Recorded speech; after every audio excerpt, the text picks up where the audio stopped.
Go, boy!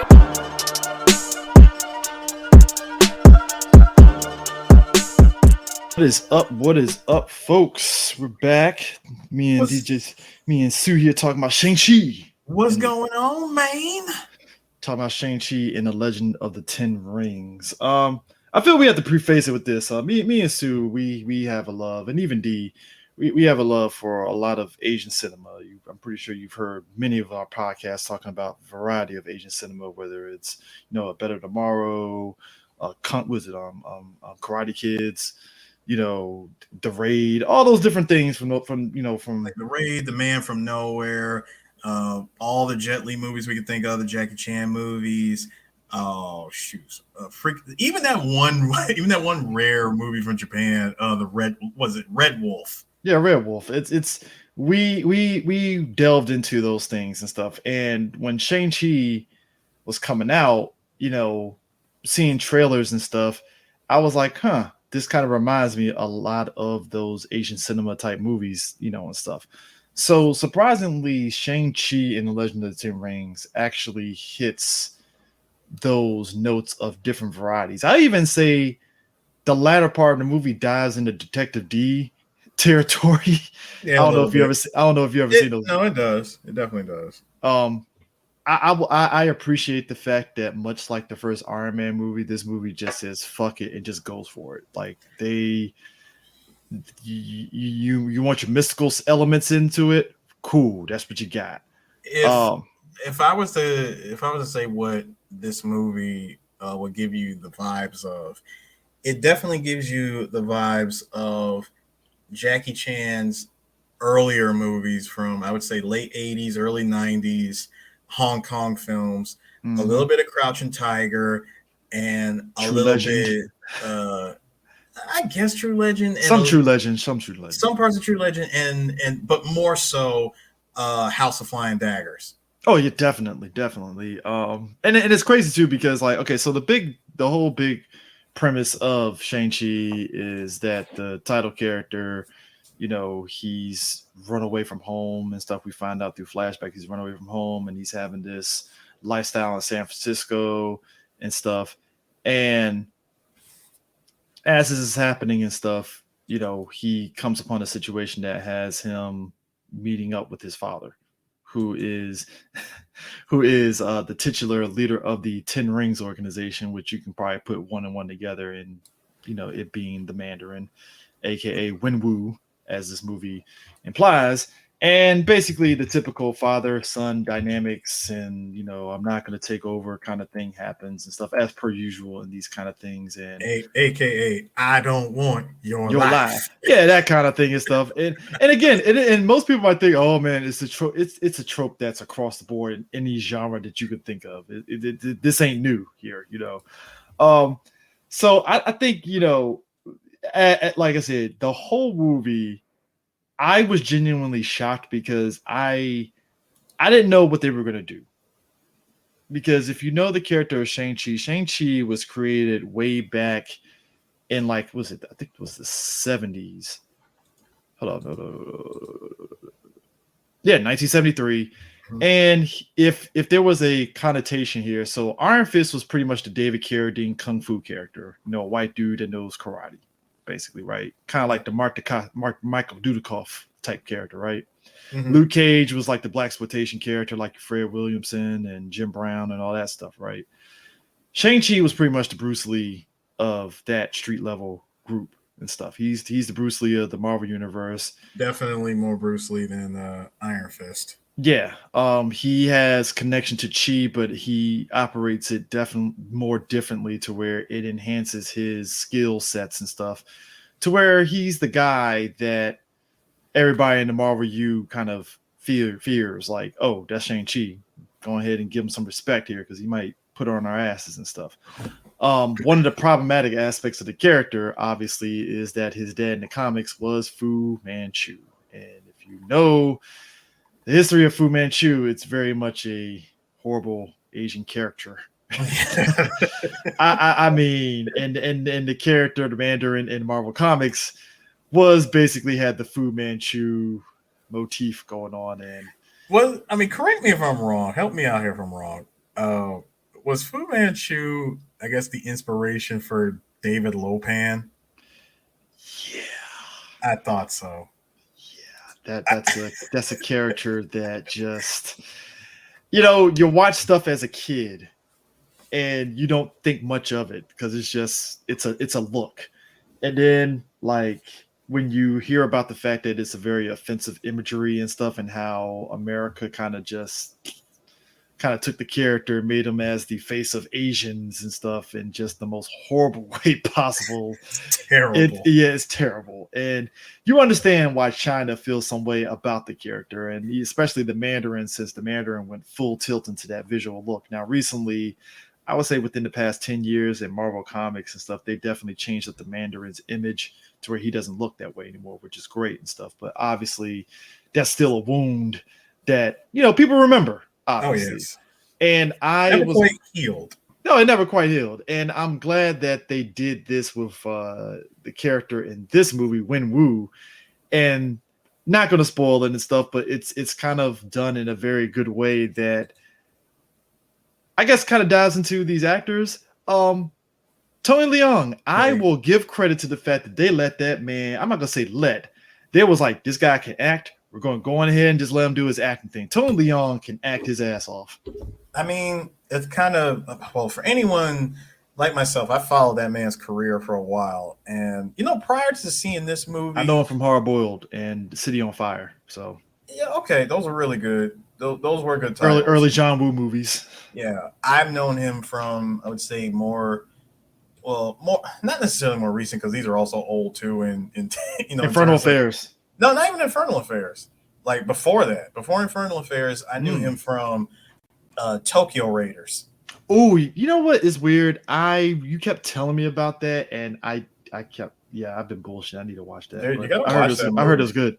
It's basically a good action comedy. It's a really good action comedy. It's also another who's who of Asian, like, of Chinese stars that are in it. Same thing with the sequel that came out years later called Soul Raiders. That one takes place in South Korea. Oh, nice. Um, and prior to that, it was a rom com movie that I saw him in, which ironically had the same chick who was in Soul Raiders with him, and that was Shang-Chi. Oh, okay. So that movie was called, I think, was it Love Me Not My Money. It's a great rom com, and yes, Jackie Chan actually popped up in that movie. Yeah, yeah. It's like I half expected him to show up in this movie. I mean, look, they use Jackie Chan's stunt team for these Yeah, they fights, but did. we'll get to that in a minute. But Tony Leung, like, he commands the presence of being Wenwu slash the Mandarin in this film, and it's great because, like, Marvel, I will say to their credit, they've been doing a pretty good job with the villains since, like, I would probably say, like, latter part of like Phase 3, like the early parts of Phase 3 onwards and stuff, and giving you villains they got some charisma to him, and Tony Leung got some fucking charisma to him. He has like a presence to him that you just love. Um, the one standout to me that shocked me was Aquafina. Aquafina, aka the audience, aka I'm gonna say it, aka my crush, my secret crush for like the longest time. I thought, look, I thought she was going to be obnoxious and annoying, and yet she wasn't. She felt very subdued a No, little bit. Like, not even subdued. I would say, if anything, she naturally played her role in the movie, and she was great doing her thing. Like, she didn't come off annoying. She didn't come off, trying to take over the movie at all. I mean, she basically said her lines, but the way she delivered them was perfect. yeah, Like, uh, I dare you to try to sit through the movie and not laugh at least at one line that she delivered. oh yeah, most definitely. Was it Mingyir Zhang plays Shang-Chi's sister? She's fucking phenomenal. If anything, it's funny. This movie also has a little bit of Thor aspect to it, to where Simon Liu, um, he actually, if I remember correctly, he actually is a stunt person, and he got into doing acting too. So him being Shang-Chi, it works because since he's been a stuntman, he knows. it feels like him being Shang-Chi, you believe everything that's coming out of it. You don't believe like, oh, he must have got trained, like he knows this shit, right? Mm, Meanwhile, his sister, you buy into her being the one that possibly is on equal footing with him, I would definitely say that. and it works. Like they do it in such a way where it's like clearly the dynamic with her and also being Wenwu's daughter, their relationship and how that kind of shambled. Because again, another trope is the whole thing with the mother not being in the picture. So I'm pretty sure you guys can put two and two together on that one. That ain't really a spoiler anyway. Um, so you got that. You got Benedict Wong and Michelle Yeoh in there because they're veterans of the game. They do their thing. Nothing to really say on those two. I mean, it's I Michelle mean, Yeoh. So Michelle Yeoh, she's definitely, like, dude, she's still the goat. she knew the assignment. She came in and was like, "What do you need me to do? All right, I'll do this," and then that's it. I mean, she's definitely still the goat. Still one of the greatest. That's still with us, and I love seeing her on She's been screen. looking the same since Crouching Tiger, so Yep. kudos to her. I mean, was she in House of Flying Daggers? House of Flying Daggers. Well, I'm thinking of No, Zhang no, no. Zi. That was in. Yeah, you're thinking of Zhang Okay, Ziyi, and Zhang Zi. Okay. the movie you're thinking of that she was in was, and you said it earlier, was True Legend. She Yeah, popped up in that movie for a hot second, and she was in Reign of the Assassins. she was in the recent the Ip Man side story that came out too. See, I didn't watch none of the Man side stories. Yeah, she was in that one. It was actually all right, but like I said, she knows the assignments when they hire her. Like, yeah, we just need you to look badass and you can act too. So just bring that to the table when you're good. So it's like, all right, cool. It's like, oh, another Thursday afternoon. Okay. Yeah, get that check, Michelle. Get that Right. check. Get that check.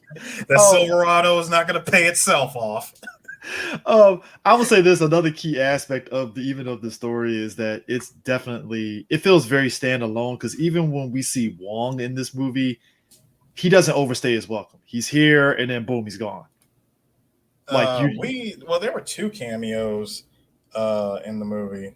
If we Wong and Wong Abomination. and Abomination. Tim Roth himself was in the movie as Abomination. Yeah, I mean, but it's like it's one of those things where they do a good job of making Shang-Chi still part of this lived-in Marvel universe MCU world in a way that's like the comics, to where you read a Daredevil comic and it's like, oh, look up there, Spider-Man swinging through Hell's Kitchen. That's what this whole thing with Wong and Abomination was like. Oh, Wong and Abomination, they're fighting. Of course they are. Fine, cool. It was perfect. It was perfect. They do the assignment. He's here because it's still part of that, which goes into the whole thing with the 10 rings and the whole idea of it being a weapon now and also an organization. I think that was kind of a full circle thing and stuff. Again, this is something that they've been building up in the background since Iron Man 1, and I'm happy that they addressed that whole thing and it was done in a very good way that it Yeah, doesn't feel like a retcon. It feels like, oh, it's just no, it taking what wasn't. was done and it just Yeah, extends on it and it's stuff. not it definitely wasn't a retcon, because remember when we went to the Marvel event back in 2019 at Hall H's San Diego Comic Con? Remember when they showed the premise for for Shang-Chi, and we saw like every single reference to the 10 rings. Yeah. And it first started with Iron Man 1. Yeah. So I mean, it's like but what I'm saying is, it's like it's done in a way that you understand the history of the Tim Rings organization, and you don't feel like it negates it. Like I said again, not trying to spoil the details of it, but like when you watch it, it's one part hilarious, and it's one part like, oh, this is interesting and stuff. So I'll just leave it at that. The action, really good. Even in the third act, they go for it. And I think that's another part of it why I enjoyed it, is that they didn't shy away from it. Because again, you're dealing with this world where you have the Mandarin and 10 magical rings. I think you can put two and two together that there's going to be some magical elements to it, and they go for it. And I think that's what you were bringing up. The whole point of it's like a House of the Flying Daggers kind of mystical aspect of it. No, see, it's House of Flying Daggers in one part of the movie. I'm gonna say between the first act. There's House of Flying Dagger parts are in the first act, second act, and third act. Yeah. I'll say that without spoiling, but Yeah. they're there. Yeah, it's there, and they go for it. They don't shy away from it and stuff. I know some. I said it best in the fact that I think you're going to get people like us where we enjoyed it, and you get somebody else that might think it takes them out of it because the way everything is set up. But I'm like, you know what you're getting into. The movie tells you what you're getting into. At that point, you're either in or out. I mean, some people, I would say this after 20 plus Marvel movies that have come out, what what different can they do with these superhero movies? I mean, it's diving into genres, and that's why I think this movie it's Yeah, it's I mean, leaning less it's leaning less on the comics and more like, hey, you like Asian cinema films? We're gonna meld all these together in one movie, and it's like, oh, okay, cool. That's why no, for me, no, I oh, get that. I get that. When I no, what I'm getting at is what more different are you expecting from these Marvel movies? They tell a story, especially when it's the character's first movie. You know how these movies are going to go. yeah, and I mean, even with him, this is being our first time seeing Shang-Chi. They do it in a way that's not typical, like Iron Man 1. It's like because you feel like they hit the ground running. Like Shang-Chi already knows the fucking fight, knows how to fight. He ain't going through a freaking montage of learning how to fight, which I'm Exactly. very appreciative of that. Because again, they go background on it, so it's like, all right, he already knows how to fight, so we don't even really have to sit there and do the legwork of Shang-Chi as a grown ass adult learning how to fight, and all of a sudden he's the greatest kung fu expert in like 5 minutes. Like, you know, Right. And I thought of something. Seeing how they took a character whose tier level in Marvel, it's pretty low. yeah, he's really low. He's definitely one of the lower tier He's characters. street level with Iron Fist and Um, Luke Cage, basically. So, he is. But I mean, in terms of popularity, oh now yeah, yeah. here's my question for you. So let's rewind the clocks back. Mm-hmm. It's 1998. Comic book movies are pretty much taboo thanks to Batman and Robin. Then Blade comes out. No, no, no. See, here's the thing. What if Marvel and New Line opted to make Shang-Chi instead of Blade? That will be a Donnie Yen film. It definitely would have been the Donnie Yen film, but I mean, and you also got to think about this. There was no Disney. Or Jackie Chan. Yeah, Jackie Chan was still young enough. He could have pulled it off, but Remember, this is before Rush Hour, so. yeah. No, this would have been the same time as Rush Hour. It's the Okay. same year. Yeah, so. Yeah. Same year as Rush Hour? No, he would have been Rinwu. He was Yeah. already like in what is like late Yeah, 40s, it like would early have been 50s. either been like Donnie Yen or some young up and coming person. I don't know. I can't really There's name only one. there's only two people that could have possibly got that role. That'd have been Johnny Young Bosch or Nicholas Tsai. I would probably say Nicholas A. Well, I keep saying Nicholas A. You say Nicholas I. I don't know. Yeah, that's actually how his name is pronounced, is Nicholas Tsai. Nicholas But I. I'll probably give Nicholas I. They'll probably give it to him. they would have given it to him, especially if Jackie had anything to do with that movie. Because remember, he was still his protege for like the longest. Mm-hmm. So I can see. I can definitely see that happening and stuff because it's kind of interesting too because I always sat there and said like when you do something like Shang-Chi, like you gotta like one thing key thing is you gotta give people engaging fights, and I'm glad that they didn't do shaky cam with the fights. I was really fearing that we were gonna get like the beginning of the Snake Eyes movie where it was like very shaky cam-ish. We didn't. Which I'm so glad. Even in that movie, they caught it. They caught on to their own BS and said, "Okay, all right, look, we got one shaky cam fight. That's all you're getting. Everything else is going to be structured. All right." This I am glad that they went with Jackie Chan's stunt team for this. Yeah, Jackie Chan stunts. The stunt team of Jackie Chan, they don't do shaky cam. Oh no, they don't. Shout out to the dude that just died. Yeah, shout out to Brad Allen, probably one of the best one of the best fight choreographers to ever live. He helped out And on this movie. Like he it was, was, if I'm not mistaken, this was one of the last things that he did before he died. yeah. And it's kind of crazy too because like when you watch this movie, you can tell like the inspirations from Jackie Chan's team on Oh this because like I yes, said, the team like the fight on the bus.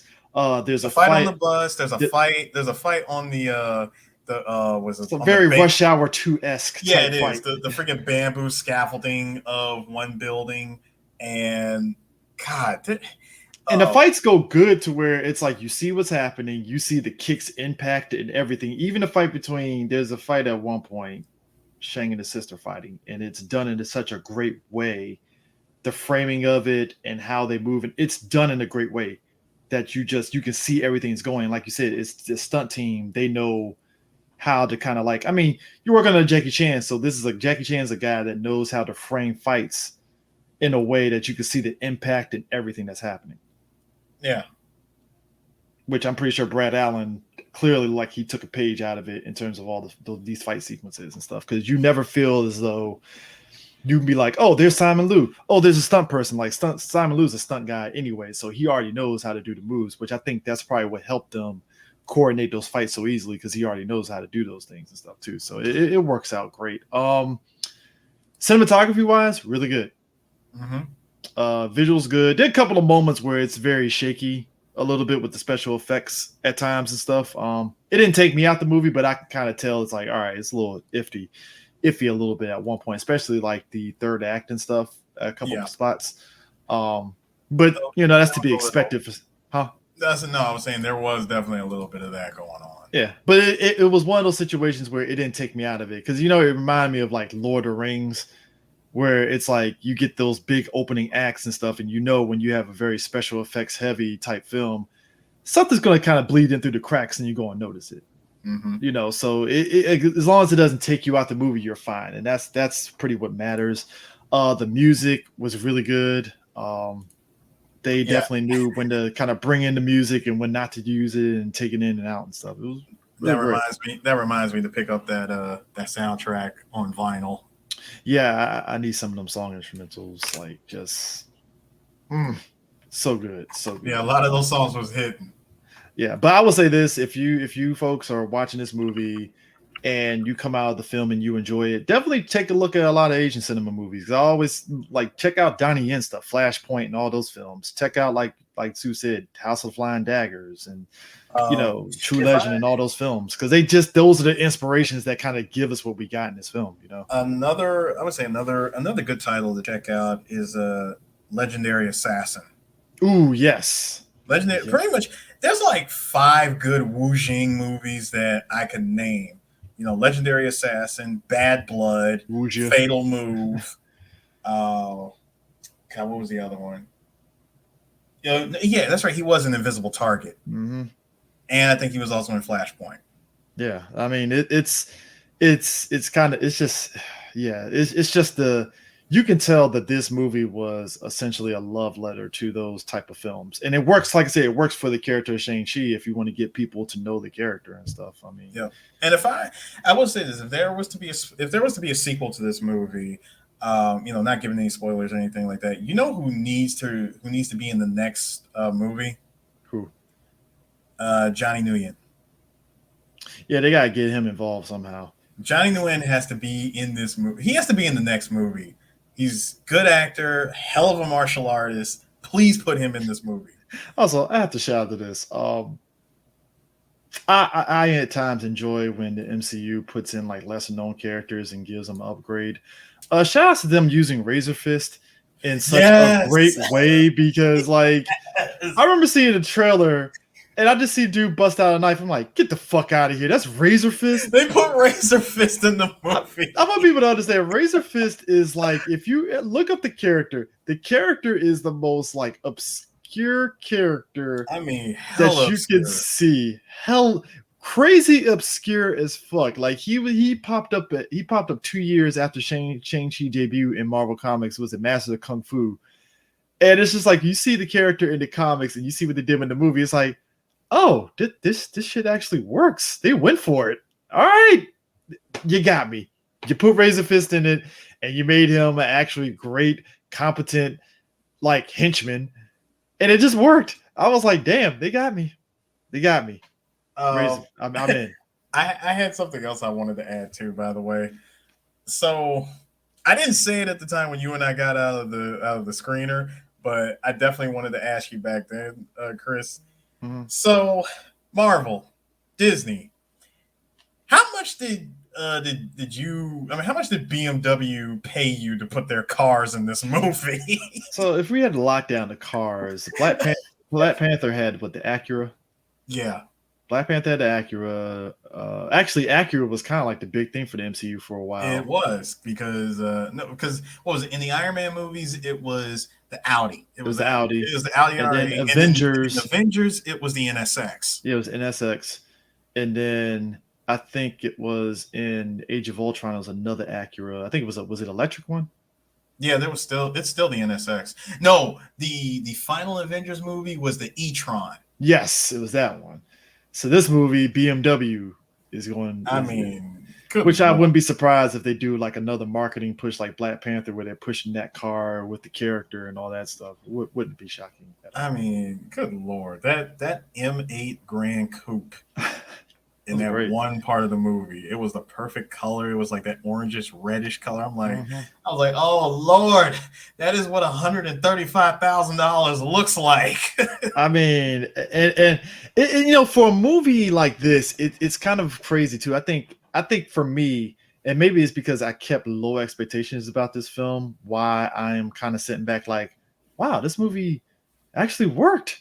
Like, because it's just it amazed because it's new and it bucked the trends of what people were kind of growing tired of out of the MCU films in terms of being predictable. But I'm like you said, what more can they do other than kind of go genre specific with their films? Because like I said, Shang-Chi, if I'm judging it as a movie, like take the Marvel shit out the Yeah, equation here, it's a good action flick that we've seen before in Asian it's a very cinema. Like we've it, seen this shit before, and it's it's fine. That it's a it's very entertaining, it's definitely a very good action flick. I mean, dude, there's a part in the movie that's a better Dragon War than Dragon Wars. bruh, I'm not even gonna bruh. say. All I'm saying is, folks, stay away from Deep Dragon Wars. Stay away from Stay Dragon. away from that movie. Stay far away from that shit.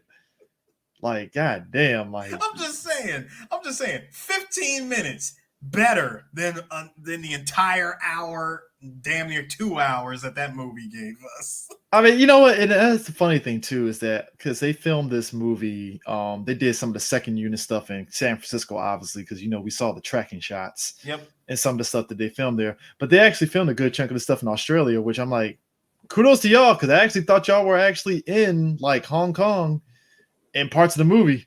Nah, I I would ain't gonna say. lie. I would say considering. Well, then again, they've been working on this movie since what 2019. Just about like Yep. late 2018, Like 2019. late 2018, most of 2019. Yeah. Okay, so they've had to have been working Because on remember, this it's supposed to come movie. out. It was supposed to come out It February was. It was supposed to 22. come. It was February. supposed to come out last year, and it got pushed back. So Yeah. yeah, So, they definitely worked on this like pre-pandemic. Because there's so many movies that come out now. I watch them and I go, when did they film this? but Australia is kind of like the big spot to do something like this and stuff. You know, so it makes sense and stuff. Because I guess apparently, like some of the San Fran scenes, they filmed in South Wales, which I'm like, oh, okay, Sydney, and all the Yeah, spots and stuff. Which I'm like, all right, cool.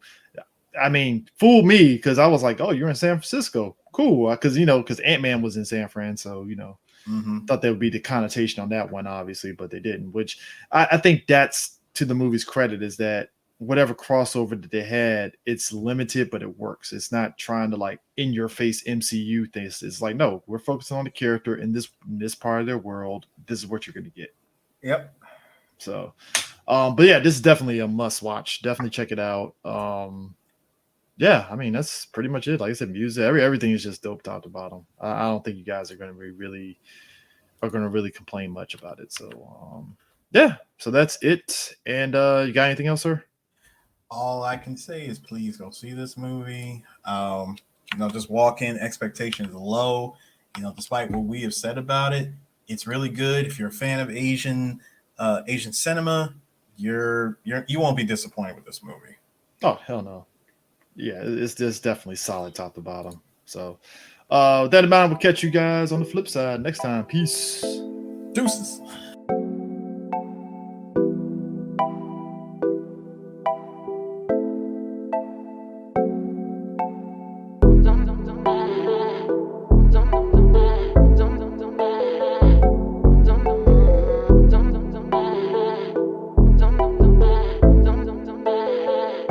That boy is Benny Hanna.